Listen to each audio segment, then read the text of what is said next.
Welcome to Weather and Climate Chat, your weekly or usually weekly delve into what's going on in the world of weather and climate. I am your host, Monsoon Mike, and my weekly reoccurring host, Dr. Michael Davis. Dr. Michael Davis. Welcome back to the radio program here, and thanks for being a part of it. As always, we are now into the home stretch of the semester, I guess you could say. Only a couple weeks left.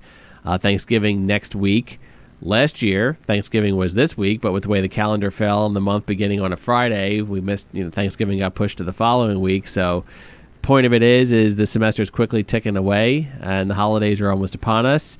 And what else can I say? It's that busy time of year. I'm just happy I got all my grading done. Yeah, well, good. You're ahead of the game, I'm sure. Oh, yeah. Not all professors can say that, so good for you.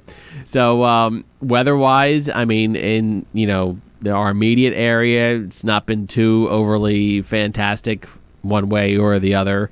Kind of, temperatures at or maybe slightly below normal.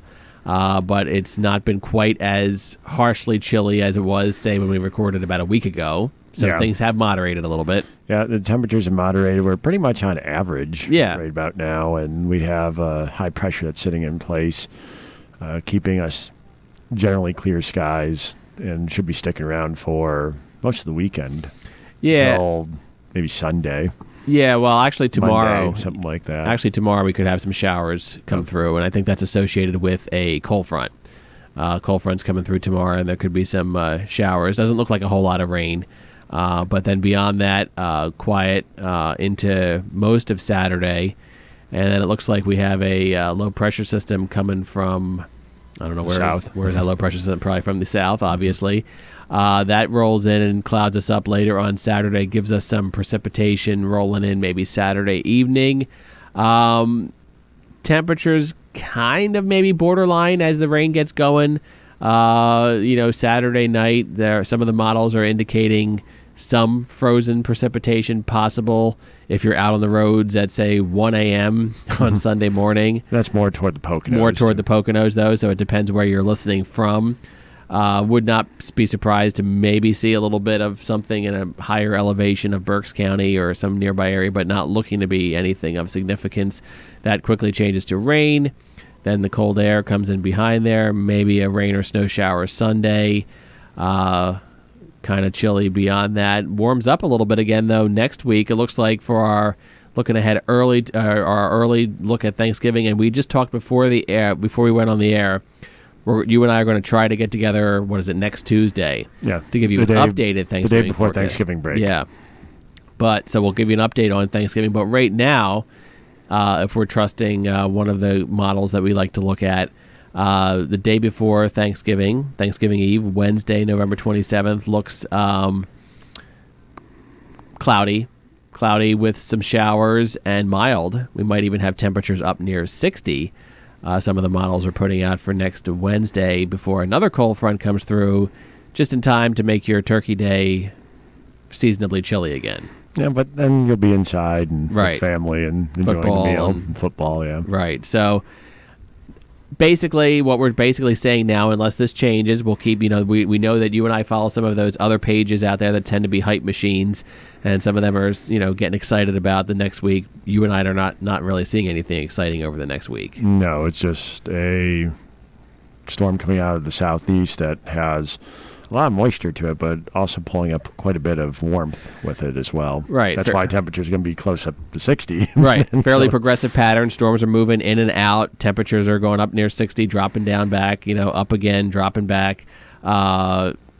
Maybe a little touch of frozen precipitation here or there to the north, but again, we don't see anything crippling or hindering travel in any way, shape, or form for Thanksgiving. What we will do, though, on Tuesday, I won't do it now since, we don't even really quite know what's going to happen in our area yet, but when we record on Tuesday, knock on wood, we actually do, we'll take a look at the whole country. How's that sound? Yeah, I was about to say, let's broaden our scope for Tuesday. Just in case you are traveling anywhere. I mean, we can just quickly look at what the country looks like for next, Wednesday into Thursday, travel day.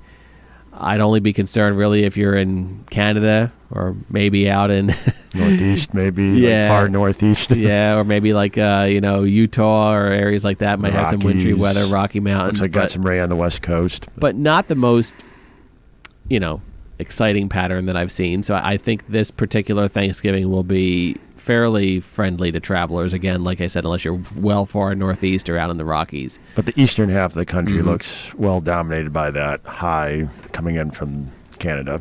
Right, and something I did not know, Dr. Davis, we can just throw this out there as well. I just found this out this morning. There is actually some tropical activity.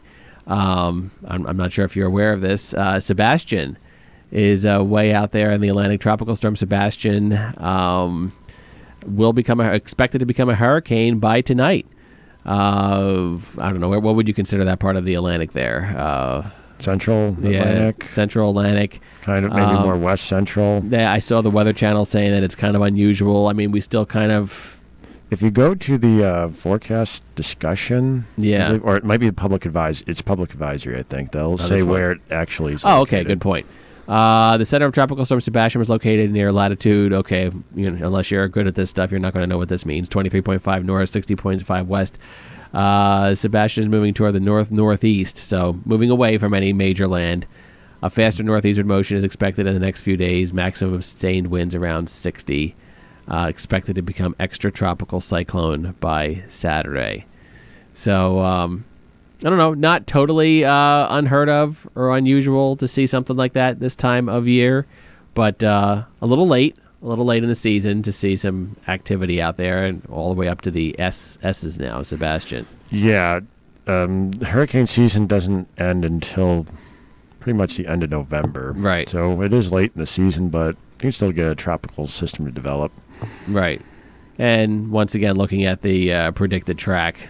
Yeah, it's going to be a fish storm. A lot of fish storm. not really anything to worry about, but just something to put out there as well, that their tropics are not quite dead yet. Looking back to the tropical season as we are just about wrapping up, where would you say that this one ranked? Fairly active, normal, somewhere in between? I would say it was pretty active. Myself. Okay. We did have a couple of larger storms this particular year. Dorian. Oh yeah, Dorian. Yeah, Dorian was our probably our most interesting storm of the season, because that's the one that looked like it was really ominous for Florida at one point, but then made that right turn and kind of just skirted the Carolina coasts and then out to sea. So, yeah. So that was Humberto became a major hurricane. Humberto was pretty big, right? And then Lorenzo evidently was a Category 5, but that stayed out at sea. Right. Yeah, Lorenzo was way out there. Impacted the UK. Mm-hmm. There's a map right there if you want to look at that, like way out there. So. Yeah, but Dorian was a big one. Dorian was our big one of the season, and Dorian could have been totally catastrophic. I mean, because at one point she was close to Category 5, I believe. And she was a Category 5 when she hit the Bahamas and then slowed down. That's right. That's the one that totally destroyed the Bahamas. That's right. And people are still recovering down there. And of course, with the way our media cycle works, we've all but forgotten about the Bahamas, just like we all but forgot all the damage that would happen in Puerto Rico prior years. But you can always take a Sharpie to that one. You can always take a Sharpie and just move it any way you want, according to certain people who we won't mention. But okay. All right, so there you have it, folks. We will be back on Tuesday to do a recap of what we think Thanksgiving. Now let's get to our topic of the week. Tomorrow, again, we're recording this on the 21st, but I'm going to crank this out today. So when I say tomorrow, it still is probably active tomorrow. November 22nd is a big day here on campus. We have a climate strike happening, right? Yes, it's part of the Fridays for Future. Tell us about it. And the Environmental Action Club on campus, the Geography Club on campus, and a few other organizations like the Sierra Club, Sunrise Movement Berks County. They'll be on campus in front of the library between 11 and 1, having our own climate strike / climate demonstration. And I've been asked to give the keynote speech. So nice. I've been working on that. You're going to be announcing your presidential campaign right there? No, I'm not. Oh, okay. Everybody else has, so why not? I don't plan on running for president. Okay. The only one I run for president for is my class. There you go. That works. That works. No, but in all seriousness, so you're going to be doing the keynote speech. You were sharing some of your workings with me beforehand. It looks like a pretty, you're going to have hit some people with some pretty powerful stuff. Because it's getting serious. It's getting very serious. And we need to start taking effective and ambitious action. Mm-hmm. We cannot afford to delay any longer. And we were just talking a little bit before this morning. We were chatting online about the debate, Democratic debate last night, and I think that Tom Steyer kind of stood out because he said, we're not talking enough about climate. I also forgot to mention when I was chatting with you, you didn't see the debate last night, so I'm kind of filling you in that Bernie Sanders, I think, had a kind of a standout moment as well, because in the 2.5 or whatever short time they actually talked about climate, somebody, I forget, one of the moderators said, what's your plans for climate change in the next 20, 30, 40 years? And Bernie Sanders was like, whoa, wait. We might not even get 20, 30, 40 years. I mean, we got to take care of this in the next 5, 6, 7, 8 years. Exactly. Yeah, so I thought that was a very good standout moment as well, too, in that short amount of time. And Bernie's exactly right. I mean, we don't have 20, 30 years. I mean, we're talking... The best scientific minds in climate science said 2030. 2030, and that's 10 years, because our new year starts in... Some in the climate community are even arguing it's 1 year, because if you don't have the people in place in 2020, then you're not going to achieve it. So what are you hoping that let's get back to the climate strike. What are you hoping that the climate strike tomorrow accomplishes? Awareness or I'm hoping that it gets a good turnout. Okay. And we completely pack the subfield with demonstrators who are also sharing in that idea of climate action and climate action now. And I want them to know that their voice means something. Mm-hmm. And that the university should start moving toward a path of renewables and more sustainability, because we all can improve upon that.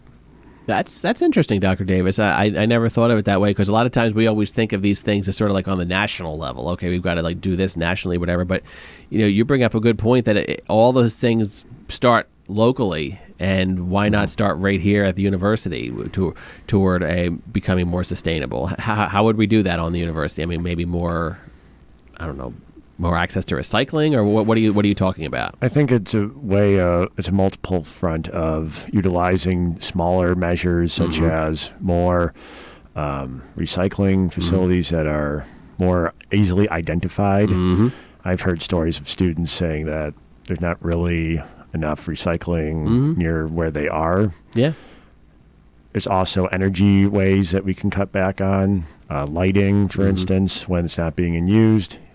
You can also, if you have money or just the ambition, there are a lot of rooftops that you can put solar cells on. Yeah. You can utilize parking spaces, have them generate their own electricity by putting solar cells out there.